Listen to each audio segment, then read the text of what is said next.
अगर आप अपने बच्चे का एडमिशन किसी प्ले स्कूल में करना चाहते हैं तो आज मैं फर्स्ट स्टेप प्ले स्कूल के 5 मुख्य ऐसे कारण बताऊंगा जो हमारे विद्यालय को कहीं ना कहीं आसपास के विद्यालयों से हटकर कुछ खास बनाता है।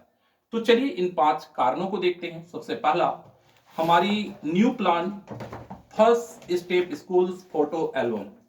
अब आप कहेंगे कि सर ये फोटो एल्बम क्या है? तो ये प्रत्येक बच्चों का एक व्यक्तिगत तौर पर उन बच्चे का फोटो एल्बम है, ताकि वो बच्चे जब बड़े हों तो हमारे विद्यालय को याद रख पाए। और इस फोटो एल्बम में क्या है, उनकी एक एक एक्टिविटी को यादगार रूप से हम लोगों ने एक सुनहरे पल को हम लोगों ने यादगार बनाया है, ताकि उस बच्चे की एक एक एक्टिविटी हम लोग यादगार रख पाए।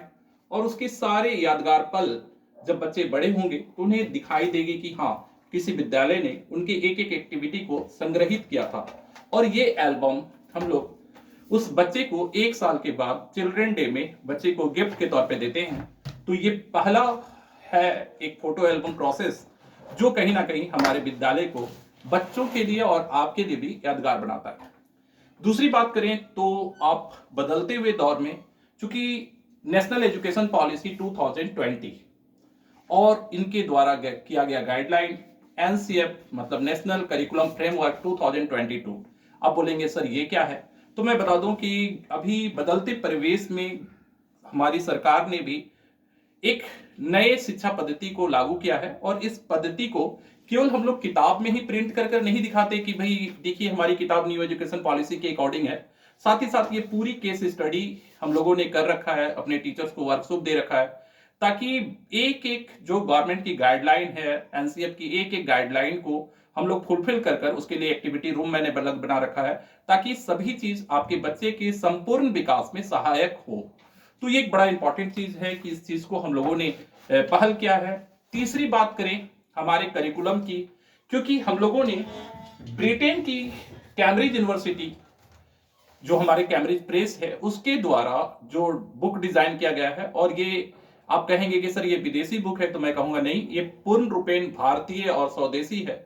क्योंकि इसे हमारे आप देख रहे होंगे कि सोनाली मैम ने इस बुक को तैयार किया है। और इस बुक की विशेषता क्या है कि बच्चों को बुक में उस कार्ड, साथ में स्टिकर्स, कार्ड, ये सब प्ले के सेक्शंस के साथ पूरी बुक की मटेरियल तैयार है। और ये तो बच्चों के लिए हुआ, और अगर कहा जाए तो टीचर्स के लिए भी स्पेशल गाइडलाइन बुक अलग से प्रोवाइड किया गया है, टीचर उन्हें कैसे पढ़ाना है। और सबसे बड़ा विशेष इस बुक का ये है कि इसके डे टू डे का लेसन प्लान है, एक एक दिन का लेसन प्लान अवेलेबल है, जिसके आधार पर टीचर्स एक एक दिन का करिकुलम लेसन प्लान के आधार पर कंप्लीट कराते हैं। तो ये तीसरी बात हो गई। अब मैं बात करूंगा चौथी बात की। तो हमारी मंथली एक्टिविटी, जिसे आपने एल्बम में भी देखा कि हम लोग प्रत्येक मंथ में 3 से 4 एक्टिविटी हमारी स्पेशल बच्चों के लिए होती है। और इस एक्टिविटी से बच्चों को प्ले विथ लर्न का कॉन्सेप्ट काफी क्लियर होता है कि बच्चे खेल खेल में पढ़ाई को बेहतर तरीके से करते हैं। जैसे आप देख रहे होंगे फ्लावर्स डे हो गया, जिसमें बच्चों को कलर के बारे में, स्मेल के बारे में नॉलेज हो गया, फ्लावर्स का नाम याद हो गया। इस तरह से अलग अलग एक्टिविटीज है, जिसके एक्टिविटी के माध्यम से हम लोग बच्चों को एजुकेशन प्रोवाइड करते हैं। और बच्चों के लिए भी एक्टिविटी काफी हैप्पीनेस देता है, एक यादगार पल देता है जो उसे खास बनाता है। ये चौथी बातें हैं कि जो हम लोग लगभग पूरे 365 दिन में 60 से ज्यादा एक्टिविटी कहीं ना कहीं बच्चों को प्रोवाइड करवाते हैं। और पांचवा बात करें तो मैं खुद अपने बारे में बात करना चाहूंगा, क्योंकि मेरी जो एजुकेशन यात्रा रही है, अगर आपको पता हो, नहीं तो आप संस्कार टेक्निकल मेरा यूट्यूब चैनल है जिसमें लगभग 26,000 सब्सक्राइबर्स अभी हैं, वहां आप मेरी पुरानी जो बैकग्राउंड रहा है एजुकेशन को लेते हुए आप उसे देख सकते हैं। और साथ ही साथ मैं उसके बारे में बता दूं कि उसके पहले भी मैं एकेडमिक में बहुत लंबा समय दिया हूं, और आज बहुत सारे बच्चे हमारे सेंटर से निकलकर अलग अलग जगह पर कार्यरत हैं। आप एसबीआई बैंक की बात करें, बैंक ऑफ इंडिया की बात करें, हर जगह पर आपको हमारे बच्चे मिल जाएंगे। जैसे आप उदाहरण के लिए अगर आप यहाँ देखेंगे तो श्वेता गुप्ता एसबीआई बैंक में है, आनंद झा एसबीआई में है, Shweta Barnwal bank of India में है। ऐसे बहुत सारे बच्चे हैं जो एकेडमिक सेशंस 2000 से लेकर 2010 तक बहुत सारी जगह पर सफलता पाए हैं।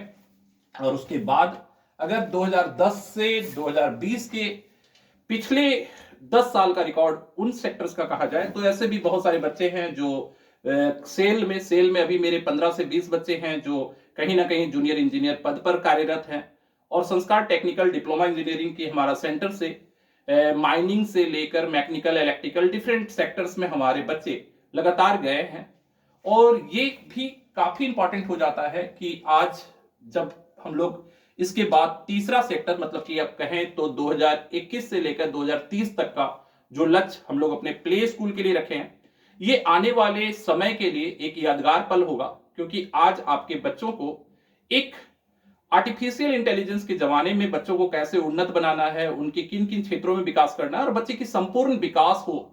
मतलब बच्चा एक तोते की तरह रट्टा मारने वाला ना हो कि बच्चे को केवल लिखाना और रट्टा मारना सिखाया जाए। बच्चे के अंडरस्टैंडिंग पावर, बच्चे के बौद्धिक क्षमता को इतना ज्यादा बढ़ा देना है कि बच्चे आर्टिफिशियल इंटेलिजेंस के जमाने में भी कुछ नया कर डिफरेंट इतिहास बना सके। तो ये एक बहुत ही बड़े लक्ष्य के साथ हम लोग चल रहे हैं और ये हमारा 5वां विजन है। उम्मीद है कि आपको ये 5 मूल कारण जरूर समझ में आए होंगे कि फर्स्ट स्टेप स्कूल काफी अलग क्यों है। साथ ही साथ मैं बता दूं कि छोटे बच्चों के लिए बहुत सारे पेरेंट्स चिंतित होते हैं कि सर मेरा बच्चा तो अभी छोटा है, खेलने कूदने की उम्र है। तो मैं कह दूं कि देखिए, मिट्टी का जो घड़ा होता है ना, वो छोटे बच्चे की तरह ही होता है, बड़ा नाजुक। लेकिन जिस प्रकार से मिट्टी के घड़े को अगर शुरू में ही वो थोड़ा सा टेढ़ा रह जाए और बाद में पक जाए तो लाइफ टाइम तक टेढ़ा ही रह जाएगा। ठीक इसी तरह से छोटे बच्चों का 90% दिमाग का डेवलपमेंट बचपन में ही होता है। इसलिए बहुत ही इंपॉर्टेंट हो जाता है कि बच्चे का संपूर्ण विकास हो, बच्चे की बौद्धिक विकास हो, शारीरिक हो, मानसिक हो, ताकि हर क्षेत्र में बच्चा एक अच्छा परफॉर्म कर पाए। तो अगर आपका बच्चा छोटा है तो समझिए एक कच्चे घड़े की तरह है और उसका संपूर्ण क्षेत्र में विकास करने के लिए कहीं ना कहीं आप हमारे फर्स्ट स्टेप स्कूल के परिवार पर विश्वास कर सकते हैं। उम्मीद है आपको ये वीडियो अच्छा लगा होगा और आपके सुझाव के लिए आप जरूर अपना सुझाव कमेंट में दें। जय हिंद, जय भारत।